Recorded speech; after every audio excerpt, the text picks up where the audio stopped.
나누겠습니다. 나의 안에 거하라.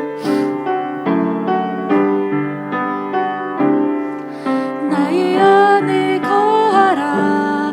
나는 내 하나님이니 모든 환난 가운데 너를 지키리.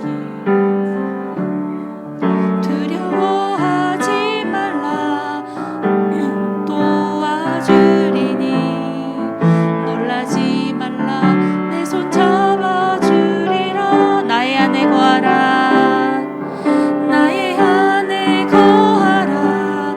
나는 내 하나님이니 모든 환난 가운데 너를 지키는 자라. 두려워하지 말라. 내가 널 도와주리니 놀라지 말라.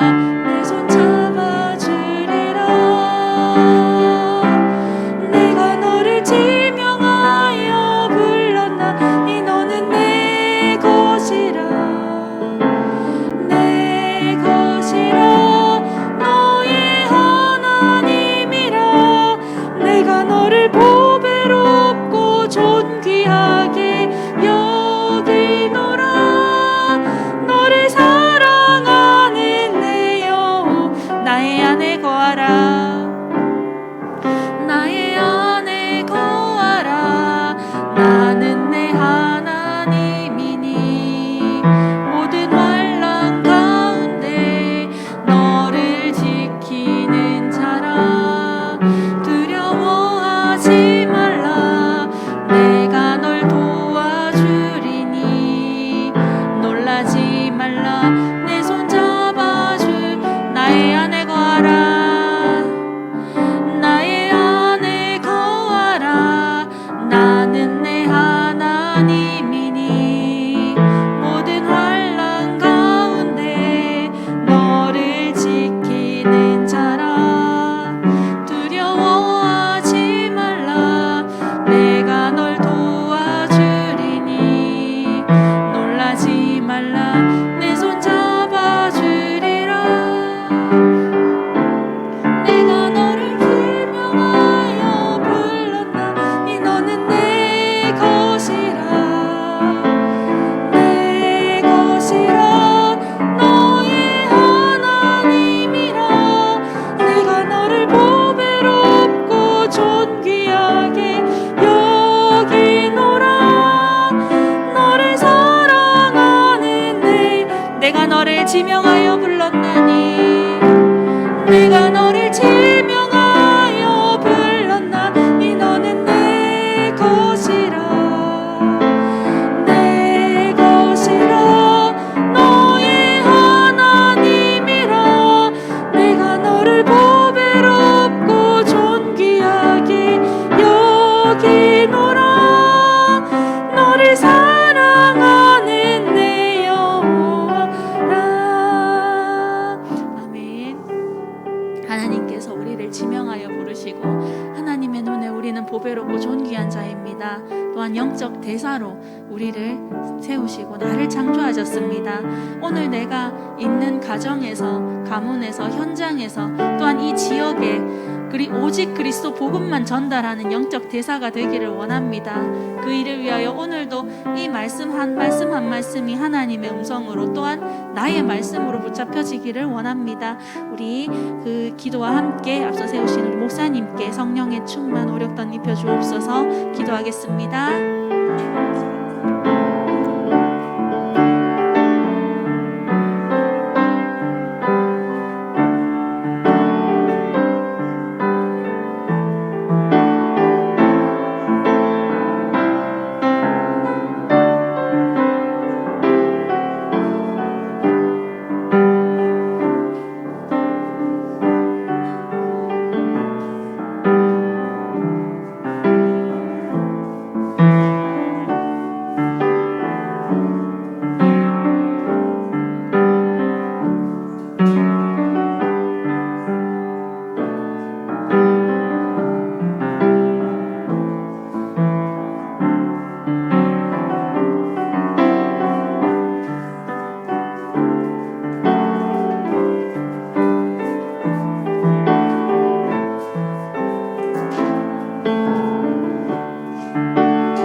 감사를 드립니다.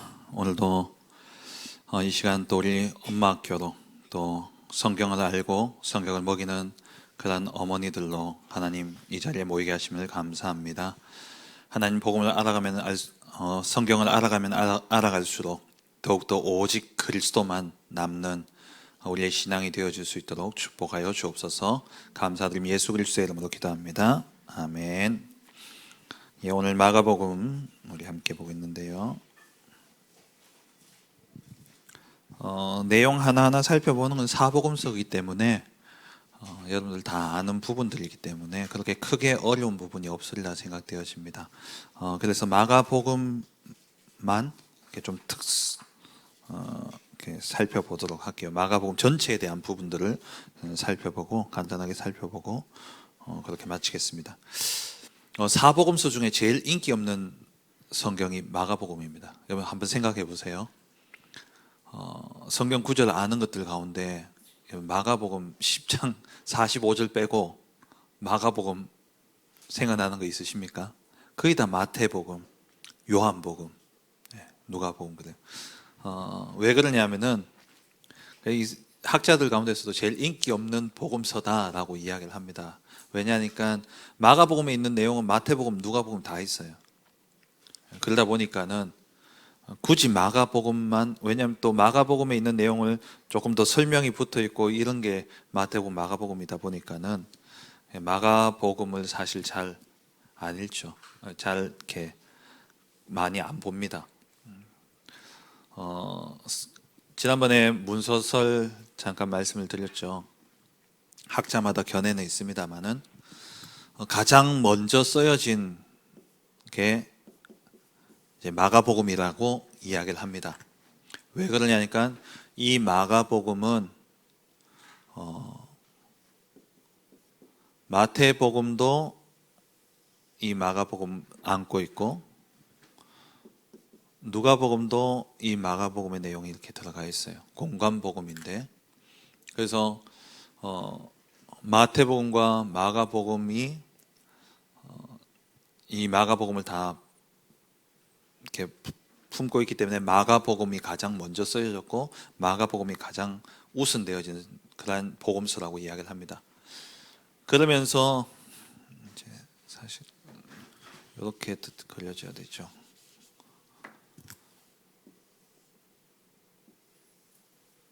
마태복음에 마가복음에도 같이 있는 게 있고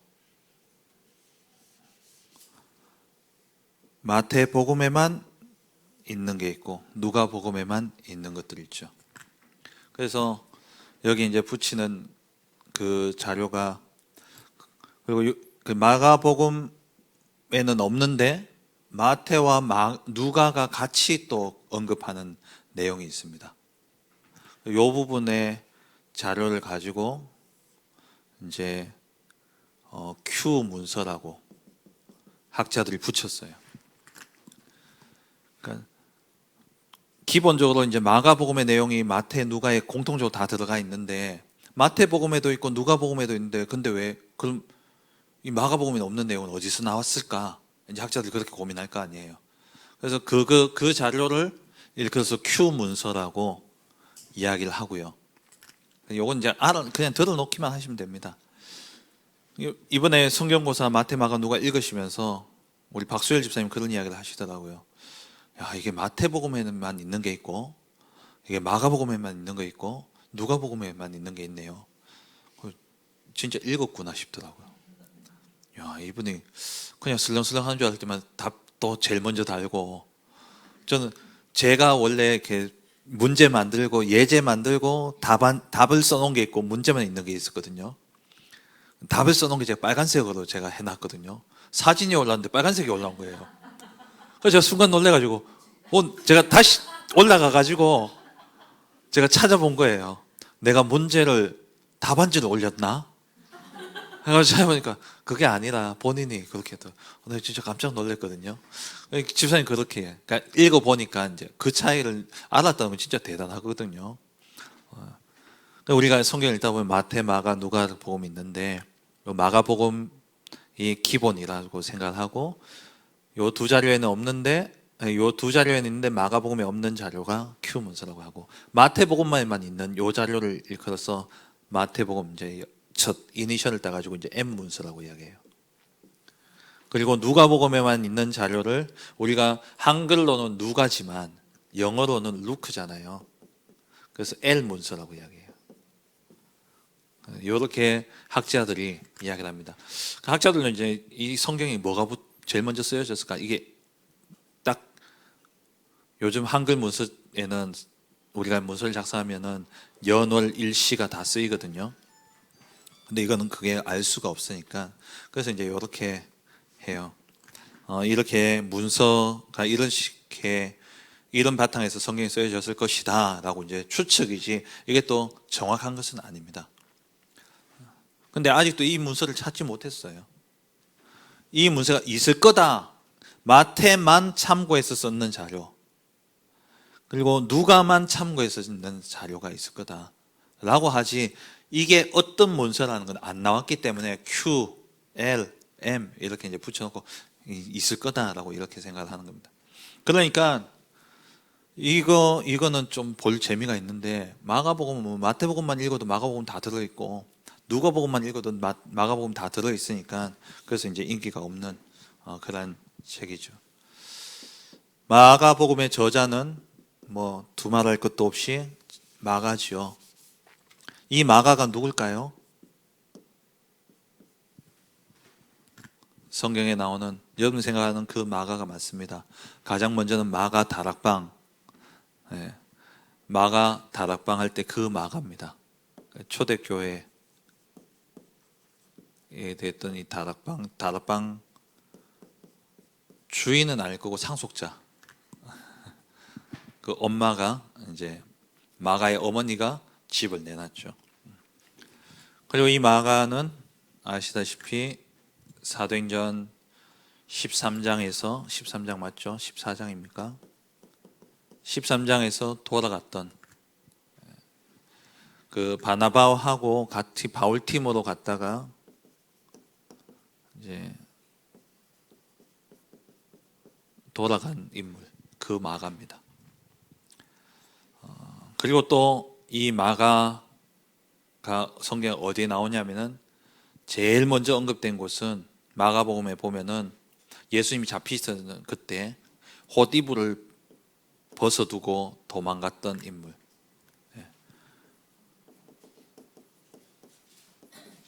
예수님 체포 당시 이불을 벗어 던지고 도망갔던 인물이 마가입니다. 그리고 이 마가는 바울의 제자이기도 하면서 로마에서 베드로의 사역을 도왔던 사람이에요. 그래서 역사학자들 가운데서 베드로의 통역자였다라고 이야기합니다.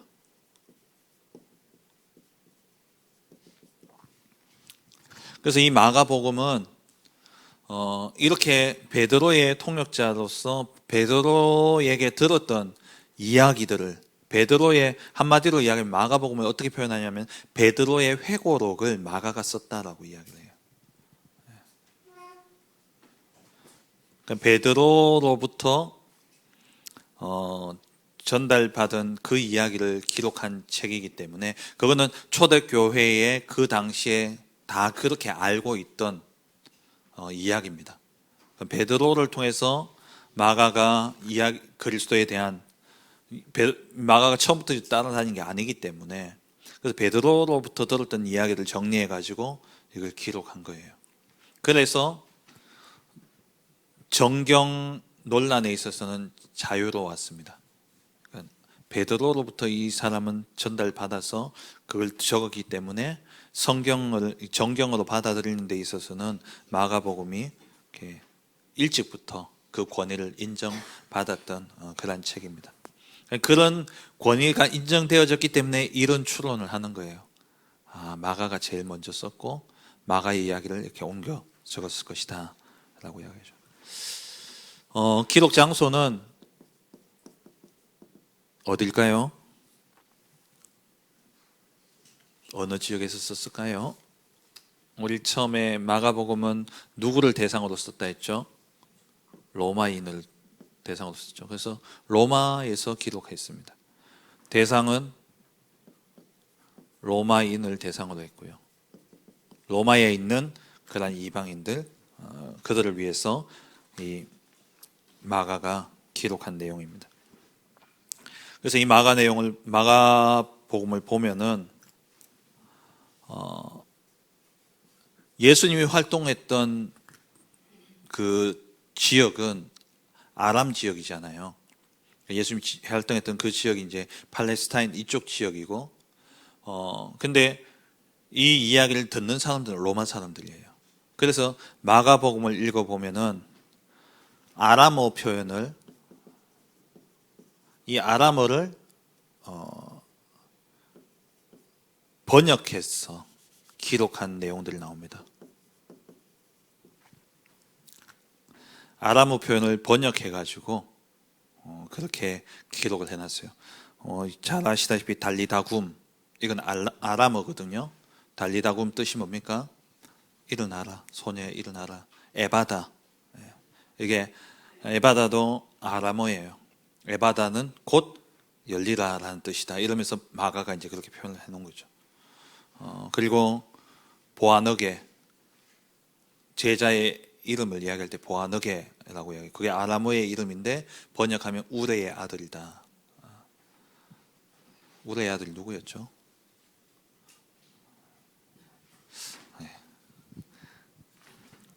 기억이 잘 안 나요. 갑자기 그 제자의 베아냐요 빌바 도마야다시.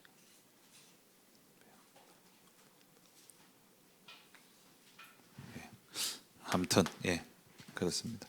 엘리 엘리 라마 사박다니, 이게 아람어거든요. 그래서 번역하면 아버지요 나의 하나님 어찌하여 나를 버리셨나이까 라는 뜻이다라고 그렇게 기록이 되어져 있습니다. 그리고 또 하나의 이 로마인을 대상으로 썼다라는 근거가 뭐냐면은 라틴어에 익숙한 로마 독자들을 위해서 라틴식 표현을 썼어요.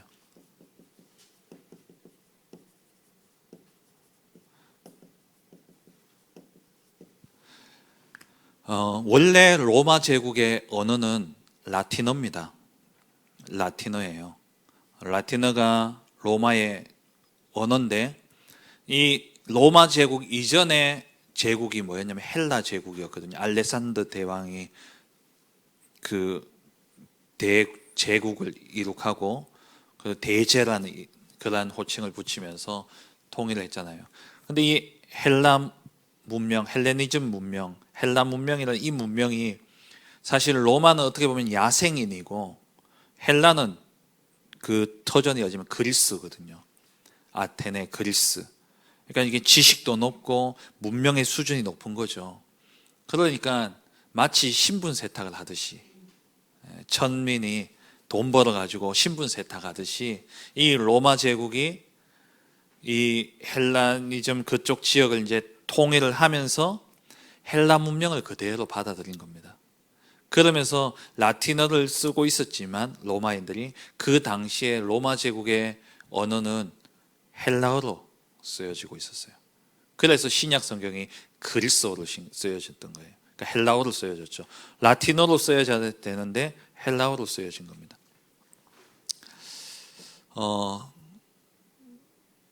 그리고 그 알렉산더 대왕이 이 성경을 이제 번역을 시켰잖아요.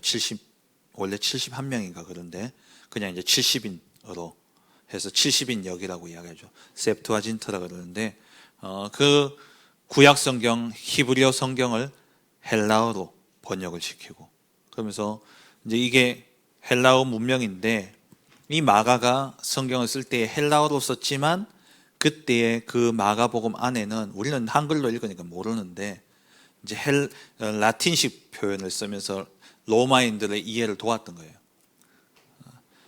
주로 이게 이제 단위 부분이 사실은 제일 헷갈리잖아요. 그래서 렙돈, 두 렙돈 들어보셨죠? 과부에게 준 이 두 렙돈, 이 두 렙돈을 마가복음 12장 42절에 보면은 두 렙돈 곧 한 고드란트라고 이야기합니다. 렙돈은 유대 사회에서 이 청동의 그 무게 단위예요. 청동 동전을 일컫는, 그러니까 구리로 만든 동전을 일컫는 단위인데, 이것을 이해를 돕기 위해서 로마인들에게 로마의 화폐인 이제 고드란트를 넣어서 이렇게 번역을, 이해를 돕도록 한 거죠. 그러니까 이런 내용들이 나옵니다. 뭐 또 마가복음 15장 16절에 보면은 뜰의 이름이 나오는데 브라이도리온, 저도 이번에 성경을 꽤 읽었는데 이런 단어가 있었나? 브라이도리온이라는 뜰이 있답니다. 이 뜰을 언급하는데 이게 이제 라틴식 표현이라는 거죠. 그리고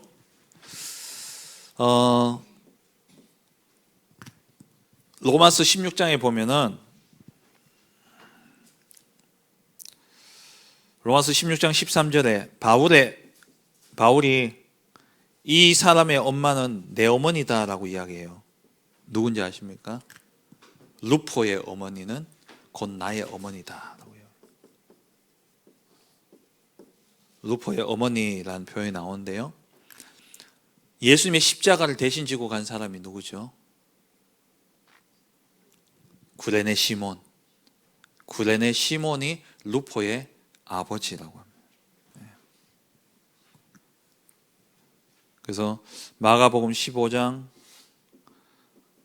동일 인물인지 아닌지는 모르겠는데 일단 이름이 같아요. 그래서 학자들은 동일 인물로 생각합니다.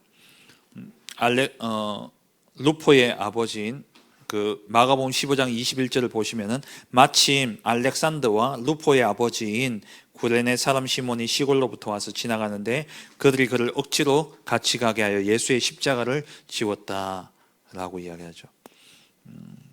이 구레네 사람 시몬, 루포의 아버지, 이 구레네 시몬이 예수님의 십자가를 지고 갔는데, 나중에 이 사람이 어디에 있었습니까? 루포는 로마에 있었죠. 루포의 어머니는. 그래서 로마에서 기록했다라고 이야기를 합니다.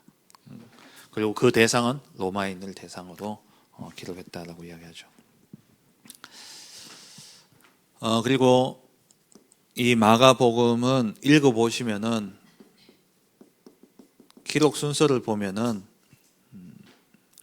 역사적인 그 시간의 순서대로, 그걸 이제 연대기라고 하는데요. 시간의 순서대로 기록된 것처럼 보여지지만 꼭 그렇지만은 않아요.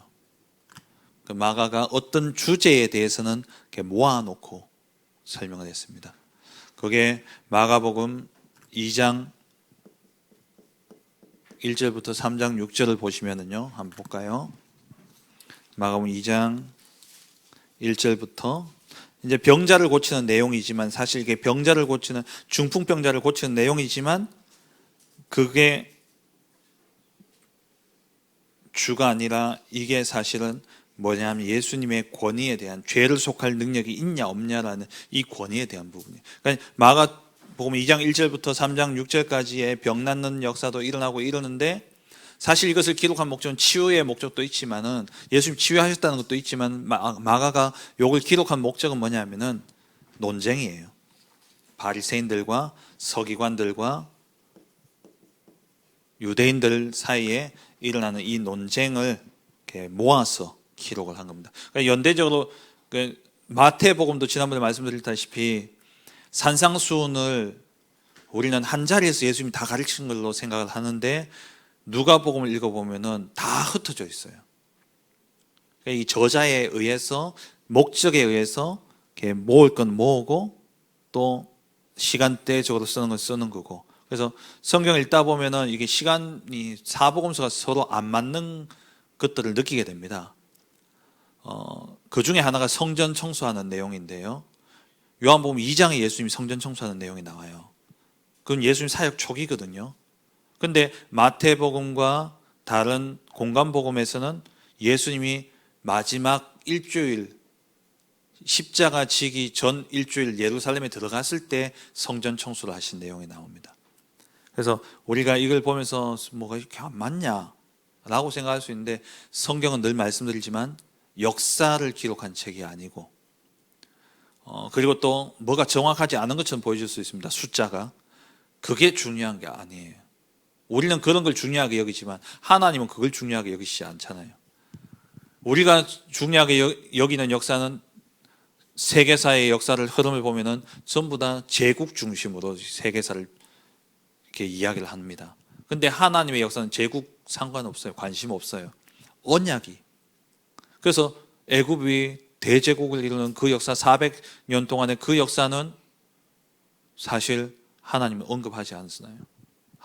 언약이 없는 그 시대는 그냥 노예되었다 한마디로 지나가 버리는 거죠. 성경을 읽으실 때는 역사, 꼭 역사, 과학적으로 뭐 맞냐 안 맞냐 이런 걸 따지고 보실 게 아니라 언약 중심으로 보셔야 됩니다. 그래서 연대기적으로 역사적으로 기록되어진 순서는 아니다라는 거. 이게 별거 아닌데 이걸 중요하게 여기는 분들은 이게 성경에 대한 불신으로까지 이어지더라고요. 그래서 그런 부분들이 있습니다. 그리고 이 마가복음의 강조 포인트는 설교가 아니고요. 설교를 중심으로 쓰는 복음서는 어디죠? 마태복음. 마태복음이 예수님의 설교에 대해서 썼죠. 그리고 어떤 교훈 이런 게 아니라 마가복음의 주된 그 중점은 사역입니다. 예수님의 사역을 언급하는 게 그게 포인트예요. 다른 성경하고 다르게 예수님의 사역적인 부분들이 이렇게 쭉 나옵니다. 그래서 마가복음의 별명이 뭐냐면은 활동의 복음서예요. 예수님이 사역하신 그 사역의 흐름을 쭉 따라가면서 우리가 마치 그 사역을 보듯이 쭉 기록되어지는 것이, 그게 마가복음의 내용입니다. 예수님이 능력이 있고 권세가 있으셔서 병자를 치유하고 또 귀신을 내어 쫓는 이러한 활동들을 쭉 따라가면서 기록하고 있는 것이 마가복음의 내용이고, 이러한 내용 가운데서 주를 이루는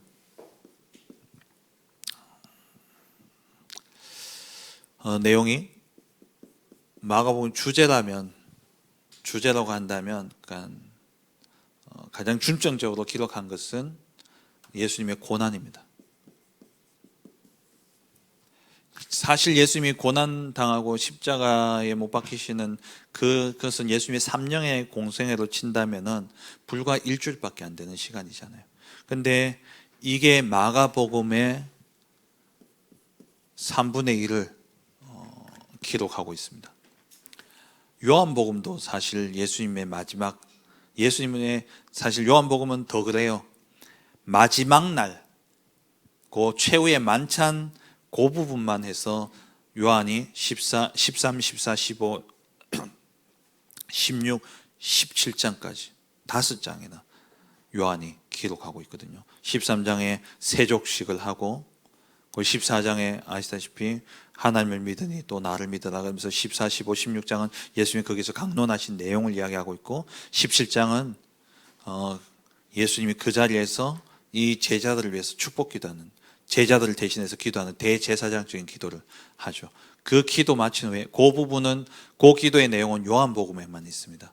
그 기도 후에 예수님이 겟세마네 동산으로 가서 제자들과 또 따로 기도하는 내용이 나와요. 그게는 이제 17장 이후에 나오는 내용이죠.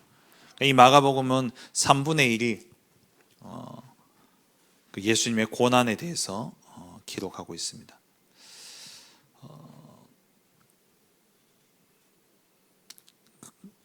그리고 마태복음 16장도 그렇고 마태복음 16장 16장 13절에서 20절, 그 예수님이 가이사랴 빌립보에서 사람들이 나를 누구라 하느냐 그 질문, 그게 사실 예수님의 사역의 주 포인트, 그러니까 전환점이 되어지는 시간이거든요. 마가복음에도 8장에 이제 그런 내용이 나옵니다. 딱 중간에 나오죠. 그러면서 이게 이제 사역의 주 전환점이 되어지죠. 근데 예수님이 제자들에게 내가 그리스도인 것을 말하지 말라라고 이야기하죠. 왜 그렇게 말하지 말라고 했냐?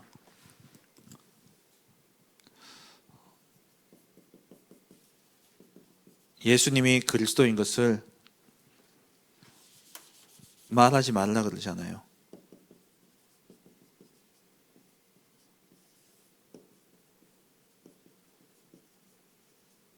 왜 말하지 말라 했을까요?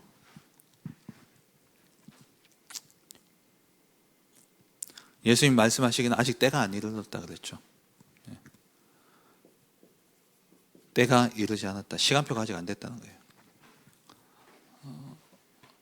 예수님이 내가 그리스도다. 이 유대인들이 얼마나 기다리고 있습니까?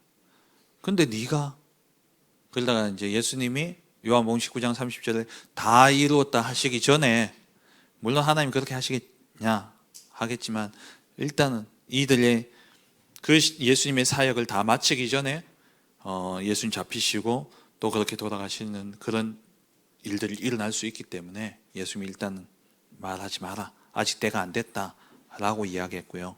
그리고 두 번째 이유는 이 백성들 유대인들이죠. 유대인의 메시아관이 아주 잘못되어 있었기 때문에, 그래서 예수님이 말하지 말라고 하신 거죠. 이 유대인들은 메시아를 영적 구원자라기보다도 정치적인 또 군사적인 그러한 인물로 착각하고 있었고, 그리고 이 유대인들은 메시아 개념 속에 뭐가 없냐 하면은요, 신성 개념이 없습니다. 하나님이라는 개념이 없어요. 그냥 그야말로 다윗 같은 왕이 나타나서 우리를 구원해 줄 거다. 그러니까 우리는 메시아 하면 당연히 구원자로서의 메시아를 생각하지만, 유대인들은 그 구원자라는 구원이라는 게 영적인 구원이 아니라 정치적이고 군사적인 메시아를 기다리고 있었기 때문에, 거기서 예수님이 내가 그리스도다 라고 이야기한다면, 이게 요한복음 6장에 그 일이 일어나는 거예요. 오병이어의 기적이 일어난 다음에 그 유대인들이 어떻게 합니까? 무리들이 예수님 왕으로 세우려고, 그러니까 원치 않는 자리에 가서 원치 않게 끌려다닐 수 있기 때문에, 그래서 예수님이 자기가 그리스도인 것을 아무에게도 이르지 말라 명하신 겁니다.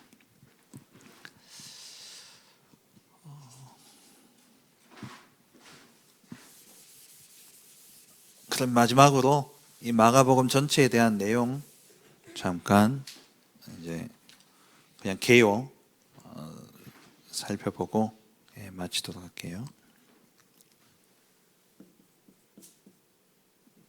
마가복음의 개요입니다. 특이하게 마가복음은 읽어보시면요, 1장 한번 펴볼까요? 예수님의 어린 시절이 기록이 안 되어 있습니다. 그냥 1절에 하나님의 아들 예수 그리스도의 복음의 시작이라 하고 바로 이제 세례 요한이 언급되어지죠.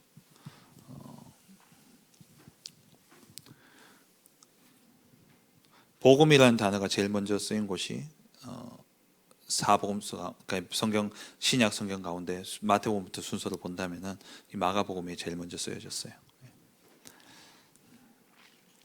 그래서 세례 요한과 그리고 예수님의 세례 받으심, 그리고 시험 받으심, 이게 공생애의 준비죠. 예수님이 공생애를 시작하기 위한 준비의 내용이 1장 1절부터 13절까지 이게 준비 과정이죠. 그리고 이제 사역이 이제 시작되어집니다. 사역의 시작, 이제 초기 사역은 어디를 중심으로 이루어졌냐면 갈릴리 지역을 중심으로, 갈릴리 근방에서 이 사역이 이루어졌죠. 그게 1장 14절부터 9장 50절까지 내용이 예수님이, 그러니까 아까 이야기했듯이 마가복음은 예수님의 사역 활동 중심으로 이야기했다 했잖아요. 기록되어졌다 그랬잖아요. 그러니까 처음 이제 공생애를 시작하기 위해서 광야에 가셔서 시험을 금식하시고 기도하시고 세례를 받고 요단강에서 세례를 받고 광야에 가서, 그리고 거기서 금식 기도하시고 시험 받으시고 세례 받으신 후에 성령의 충만함을 입고 이제 그때부터 본격적인 이제 사역이 시작되어지는데 어디에요? 갈릴리 근방을 먼저 사역을 하시고 그 다음에 이제 유대 지역을 이제 돌아다니면서 복음을 전하시죠. 그리고 요단강 건너편으로까지 가는 내용이 10장에 나옵니다. 그리고 아까 이야기했듯이 마가복음의 3분의 1은 뭐라고요? 십자가. 예수님의 순환과 그리고 죽으심과 부활의 내용이 11장부터 16장까지 기록되어져 있죠.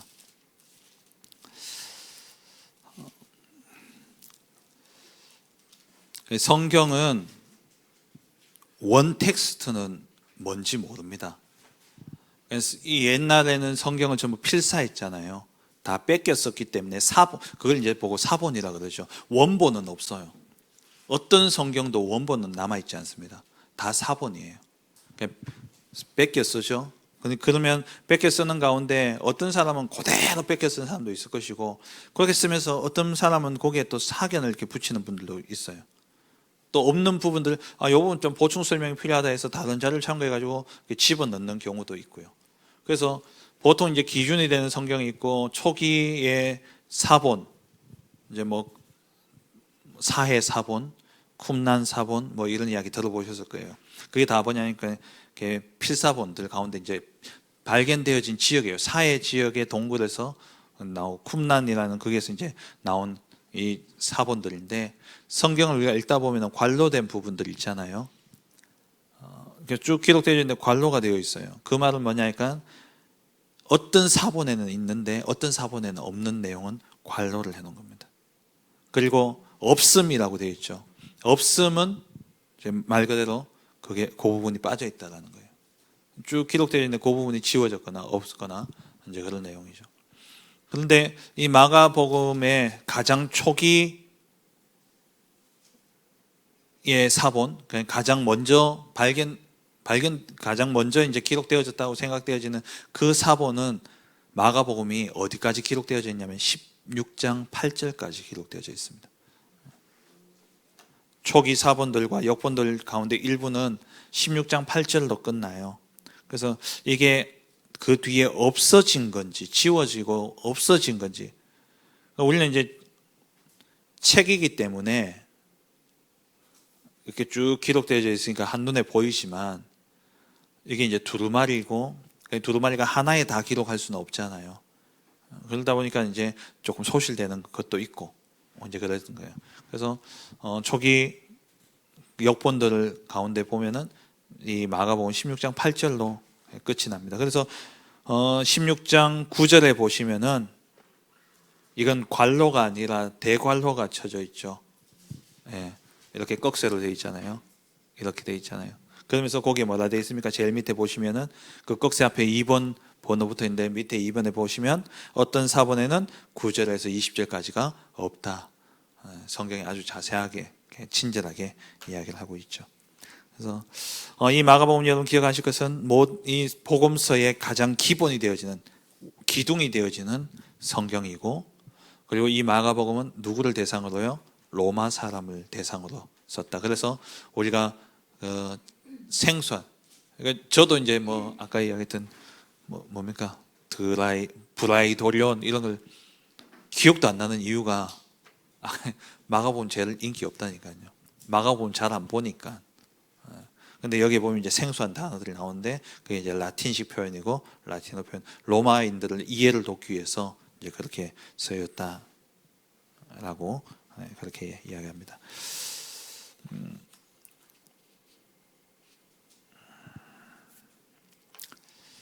그리고 우리가 저도 이제 참 오해를 많이 했고 한 가지만 이야기하고 마칠 텐데 이해가 안 되어졌던 단어 가운데 하나가 인자라는 단어죠.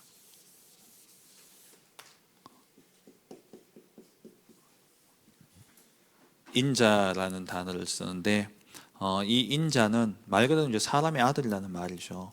그럼 다 사람의 아들이지 뭐, 그죠? 근데 이제 요게 뭘 의미하냐면은 다니엘서 7장 13절 14절에 보면은 예언이에요. 그리스도가 오실 것에 대한 이 예언의 한 부분인 거예요.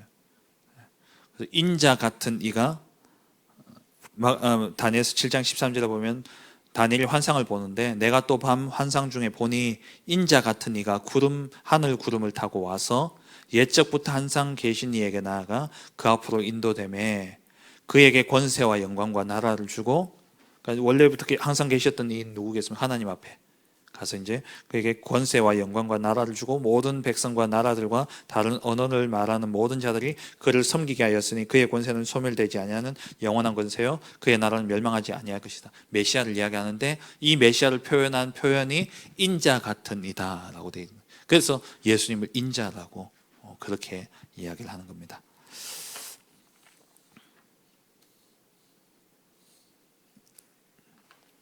예. 혹시 질문 있으십니까?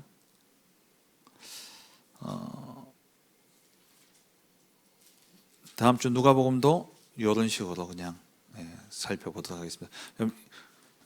크게 예수님의 생애에 대한 부분이고 사복음서는 뭐 여러분들 잘 계속해서 말씀 속에서 듣는 부분이기 때문에 성경 본문에 대한 어떤 설명은 사실 그렇게 필요치 않을 것 같고 이런 전체적인 이야기를 알고 이제 성경을 읽으시면 조금 더 이렇게 표현들이 새롭게 보여지고 또 재미있으시겠죠. 예, 우리 성경 퀴즈 저보다 다들 더 열심히 하고 계셔서 부담 갖지 마시고 성경책 한 권만 들고 오시면 누구나 다 할 수 있도록 해드리겠습니다. 예, 기도하고 마치겠습니다. 하나님 감사를 드립니다. 정말 하나님께서 우리를 사랑하셔서 우리를 보배롭고 존귀한 자로 정말 이 땅에 하나님보다는 조금 못하지만 모든 만물보다 뛰어나게 하사 하나님의 자녀 삼으시고 이 땅을 정복하고 다스릴 수 있는 전도자로 하나님을 불러주시는 은혜 감사드립니다.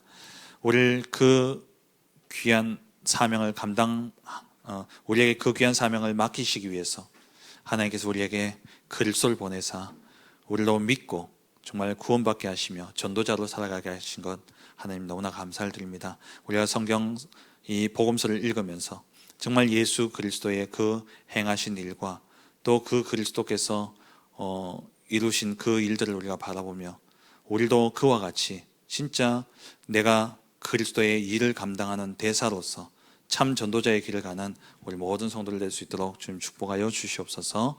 성경을 읽어가면 읽어갈수록 더욱더 우리의 믿음이 굳건해지고 뿌리가 내려져서 그 어떤 세상의 환난과 또 말들, 소리들에 흔들리지 않도록 정말 믿음의 뿌리가 든든히 내려지는 그러한 은혜가 있게 하여 주옵소서. 감사드리며 예수 그리스도의 이름으로 기도합니다. 아멘.